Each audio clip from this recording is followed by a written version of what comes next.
पोटूचे मित्र ही गोष्ट आहे आफ्रिकेतल्या एका जंगलात एका नदीत राहणाऱ्या पोटू नावाच्या हिप्पोपोटमसची. हिप्पोपोटमस हे नाव उच्चारायला फारच मोठं होतं, त्यामुळे भारतात त्याचं नाव पाणघोडा ठेवलं गेलं. पण कुठे घोड्याची रुबाबदार शरीरयष्टी आणि कुठे पाणघोड्याचं गले लठ्ठ शरीर. पोटूच्या आईने म्हणूनच त्याचं नाव पोटू ठेवलं. हिप्पो म्हणजे घोडा आणि पोटमस म्हणजे नदी. पोटू खूप गोड होता, वयाने लहान होता, पण गले लठ्ठ होता.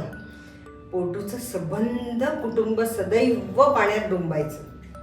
पाण्यात डुंबून झालं की शेतात फिरत वनस्पती खाऊन पुन्हा पाण्यात डुंबायचं, असा त्यांचा कार्यक्रम असायचा.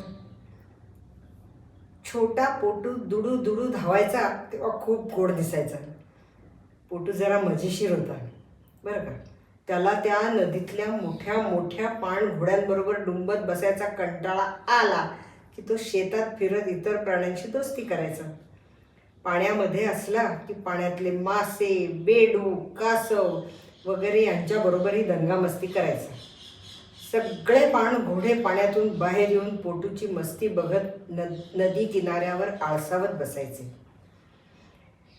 पोटू पाण्यात डुंबायला लागला की त्याचं डोकं, कान, डोळे पाण्याबाहेर असायचे. मग लगेच त्याच्या डोक्यावर पक्षी येऊन बसायचे. पोटूच्या डोक्यावर बसून पक्षी मस्तपैकी शिट्ट्या मारत नदीतून फिरून येण्याचा आनंद लुटायचे. पोटूची पक्ष्यांप्रमाणे खारीशी आणि गवतातून धावणाऱ्या ससांचीही खूप दोस्ती होती.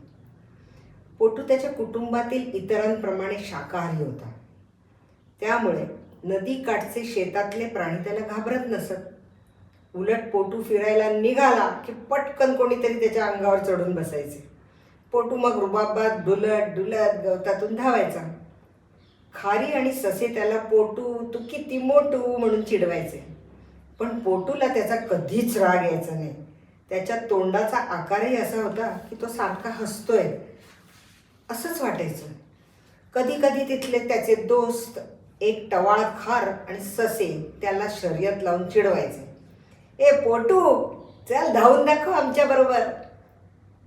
थांबा, अजून मी लहान आहे. मोठा झालो की मी माझ्या आई बाबांसारखा जोरात धावून दाखवेन. माझ्या आई बाबांना राग आला कोणाचा की ते इतक्या जोरात धावतात की प्राण्यांना तसेच माणसांनाही पळती भुई थोडी होते. तुमच्यासारखे चिमुरडे त्यांच्या पायाखाली चिरडले जातील, तेव्हा माझी सांभाळून चेष्टा करा. पोटू थोडा रागावून म्हणाला. नदी वनस्पतीने भरली होती. पाणघोड्यांची बरीच डोकी वनस्पतीतून थोडी बाहेर दिसत होती. बरेच पाणघोडे पाण्याखालीच होते. ससा आणि खार पकडापकडी खेळत होते. ससा खारीला पकडायला गेला की खार सुळकन कुठच्या तरी झाडावर चढून बसायची. शेवटी खारच जिंकली. ससा कासव गोष्टीप्रमाणे हरला. पण ते चांगले मित्र असल्यामुळे एकमेकांबरोबर हस्तांदोलन करून उड्या मारत पोटूला भेटायला नदी किनारी गेले. पण त्यांना पोटू काही सापडेना. इतक्यात पाण्यात प्रचंड खळबळ माजली. भूकंप झाल्यासारखं पाणी हलू लागलं आणि त्यातून पोटूचे आई बाबा जोरात बाहेर आले. त्यांना कशाची तरी चाहूल लागली होती. ते दोघेही नदीच्या काठावर येऊन सुसाट पळू लागले. ससा टणाटण उड्या मारत घाबरून अदृश्य झाला आणि खार सुळकन झाडाच्या शेंड्यावर जाऊन बसली.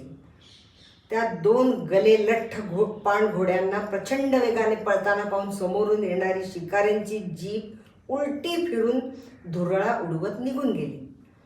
पोटूचे आई बाबा परतले आणि नदी काठी निवांत पहुडले.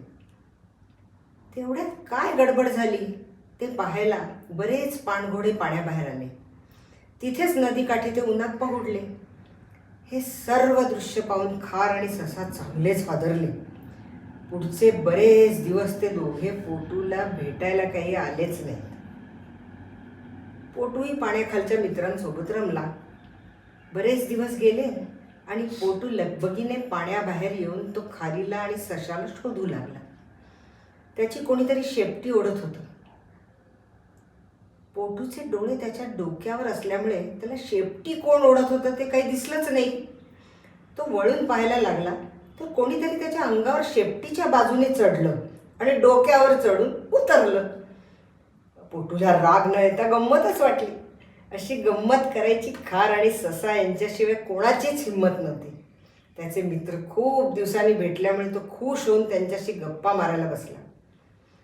ससा आणि खारही आनंदाने इकडून तिकडे पळत राहिले. पोटूने त्याचा अजस्त्र जबडा उघडून आनंद व्यक्त केला. खार पोटूच्या त्या अजस्त्र जबड्यात चपळाईने आत जाऊन बाहेर आली. ससा पोटूच्या डोक्यावर त्याच्या 2 छोट्या कानांच्या मध्ये जाऊन बसला.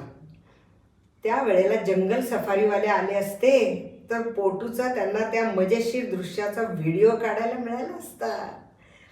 पोटू, खार आणि ससा त्या दिवशी खूप बागडले. पुन्हा काही दिवस पोटू गायब झाला. एक दिवस ससा आणि खार दोघेही नदी किनारे येऊन पोटूची वाट बघत बसले. बऱ्याच वेळानंतर सबंध डोक्यावर अंगावर हिरवगार वाण वनस्पती पांघरून पोटूची आई पाण्याबाहेर आली आणि पुन्हा आत गायब झाली. तिच्या पाठोपाठ पोटूही आला. पोटू आता आडदांड झाला होता. एकमेकांना पाहून तिघेही खूप वेळ आनंदाने बागडले. पोटू यावेळी खूपच खुश होता. बराच वेळ बागडून झाल्यावर पोटूने ती आनंदाची बातमी त्याच्या मित्रांना सांगितली. आमच्याकडे माझ्यासाठी एक गोड बहीण आली आहे. हा, बहीण आल्याची बातमी देऊन लगेच तिच्याबरोबर खेळायला पोटू नदी काठावरच्या मित्रांना सोडून पाण्यात निघून गेला. बरेच महिने झाले पण पोटू काही ससा आणि खारीला भेटला नाही. पोटूचा आता हिप्पोपोटामस झाला होता.